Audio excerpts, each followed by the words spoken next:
Olá, estamos iniciando mais um programa Conhecendo o Ministério Público. Mais de 7 mil caça-níqueis e quase R$500 mil apreendidos no ano passado. Nos primeiros 5 meses deste ano, já foram recolhidos quase 4 mil máquinas e cerca de R$250 mil. Este é um balanço do trabalho da Força Tarefa de Combate aos Jogos Ilícitos, que nos últimos anos tem desencadeado operações para combater a exploração dos jogos de azar. Para falar sobre a atuação do Ministério Público e a jogatina que está espalhada pelo Brasil, convidamos o promotor de justiça José Francisco Seabra Mendes Júnior, que coordena a Força Tarefa do Ministério Público. Doutor Seabra, é um prazer tê-lo aqui conosco no programa. De que forma a Força-Tarefa do Ministério Público tem chegado nessas casas que exploram bingos, caça-níqueis, enfim, jogos de azar? Bom, as nossas fontes de informação são das mais variadas. Nós temos pessoas que se destacam até por serem informantes, que seguidamente nos procuram. Algumas não se identificam, mas buscam através de e-mail, através de telefonemas, nos trazer informações sobre locais que estão sendo explorados. Nós temos a prática dos contraventos de estabelecer por malas diretas, via mensagens por celular, informações para os seus clientes mais costumeiros sobre os novos locais que estão abrindo, ou sobre promoções, sobre churrascos, sobre galeto, hotéis que eles realizam, principalmente aos finais de semana. Então, essas informações muitas vezes chegam ao nosso conhecimento através dos canais que nós vamos estabelecendo com o passar do tempo. Mas nós temos também fontes de informação próprias. Nós temos alguns servidores destacados para ingressar no interior dessas, para procurar estabelecer contatos com os atendentes, com as pessoas que trabalham nessas casas e, aos poucos, também se tornarem clientes, entre aspas, desses locais, possibilitando que nós tenhamos acesso ao interior das casas, mesmo antes de cumprir os mandados judiciais. Mas o Ministério Público também tem um número de disque denúncia. Exato, nós temos telefones onde buscamos estabelecer esse contato direto com a população, né? O mais conhecido é o 3295-1022, mas também contato por e-mail, nosso e-mail é ftjogos@mp.rs.gov.br e inclusive no site do Projeto Alquimia, que é o projeto que recondiciona o maquinário apreendido, nós temos também um link a ser, via eletrônica, encaminhada a comunicação sobre locais de exploração de jogos. Eu queria colocar aqui na tela o folder do Disque Denúncia do Ministério Público com os números em que as pessoas, a comunidade pode ligar para denunciar, né, os jogos de azar. Aqui está, é o 3295-1022 e o 9622-6650.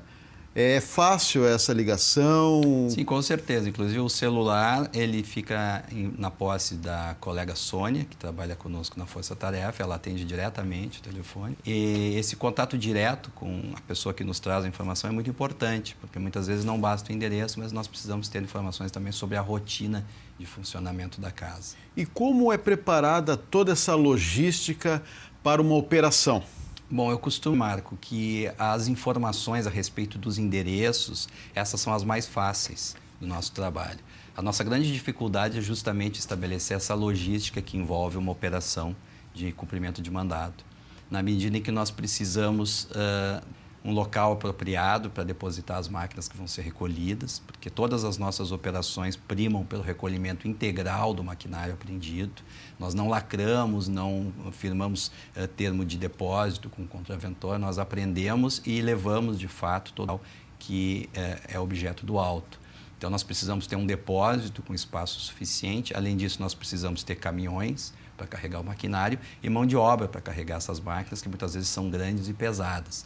Então, isso tudo demanda todo um cálculo em relação ao potencial de máquinas que vai haver em cada casa, ao número que é possível abrigar no caminhão e depois no depósito. Então, eu costumo dizer que a gente só põe o caminhão na rua quando nós temos convicção de que teremos condição de levar todo o material que vai ser apreendido. Claro. E qual é a estrutura da Força Tarefa? Bom, nós temos hoje lá, além de mim, que sou coordenador, 2 promotores de justiça que trabalham designados pela corregedoria, encarregados de trabalhar nos processos, na medida em que a força-tarefa atua em todos os processos a jogo ilícito e também nas audiências. Além dos colegas que trabalham conosco, nós temos também 2 assessores jurídicos que auxiliam na realização das promoções, dos pareceres, das denúncias nos processos, além do auxílio no cumprimento dos mandados, juntamente com a Polícia Civil, e temos também um corpo de servidores na parte administrativa, que se encarrega das rotinas da força-tarefa. Além disso, nós temos um corpo de estagiários também que nos auxilia. A força-tarefa dos jogos ilícitos, ela está afeta diretamente à Subprocuradoria-Geral para Assuntos Institucionais. Então, é um setor do Ministério Público ligado diretamente à administração superior. Claro. E o que é feito desse maquinário, material que é recolhido nas operações e também do dinheiro arrecadado? Bom, em relação ao material, como eu falei, ele é recolhido em caminhões, encaminhado a um depósito. Atualmente, os depósitos todos em Porto Alegre são depósitos mantidos pelo Ministério Público em parceria com a Polícia Civil. Lamentavelmente, o Judiciário não dispõe de espaço suficiente para abrigar esse maquinário, então é uma luta diária no sentido de abrir espaços no depósito. Esse maquinário fica retido no depósito até a liberação judicial. No momento que o juiz libera, seja por ter sido feita uma transação penal, seja por ter sido feita uma suspensão condicional do processo, ou mesmo após o final do processo mediante uma condenação, esse maquinário então é encaminhado a recondicionamento. Nós temos o projeto Alquimia, onde uma série de parcerias com entidades que trabalham, seja com drogaditos, seja com jovens aprendizes, que busca capacitação profissional dessas pessoas excluídas. Nesse trabalho é feito o recondicionamento do maquinário, oficinas de informática, de marcenaria e de serralheria. Em relação aos valores apreendidos, da mesma forma, no momento que o Judiciário libera esses valores, ele viabiliza que as entidades indicadas pelo Ministério Público possam utilizar esses recursos para custear as do projeto Alquimia. Agora, pelo volume de material apreendido, o Ministério Público está necessitando de um depósito, de um lugar maior para colocar essas máquinas? Exato. Como eu falei, essa é uma luta diária. Essa grande dificuldade atualmente é a abertura de novos espaços. Nós estamos tentando aos poucos uma sensibilização do Judiciário em relação à necessidade do perdimento antecipado, pelo menos de parte do maquinário apreendido, na medida em que esse maquinário é restituído ao contraventor, primeiro porque não há o pedido do contraventor que, no mais das vezes, pretende se eximir de qualquer responsabilidade em relação àquele maquinário, ele não assume que o maquinário é dele. Além disso, esse maquinário, por ser ilícito, por ser um instrumento de contravenção, ele, em tese, também não pode ser restituído. Então, nós viemos advogando essa tese no sentido de que, de cada lote do maquinário, que apenas um exemplar das máquinas fique retido em depósito para um eventual pedido de perícia por defesa e que o restante do maquinário seja, desde logo, objeto de destinação para recondicionamento. Porque a demora na liberação desse material acaba fazendo com que depois os componentes eletrônicos não possam ser reaproveitados no projeto Alquimia, além do fato de ocupar um espaço precioso que acaba inviabilizando a realização de novas operações. Claro. O senhor tem um pequeno balanço das atividades dos primeiros meses deste ano?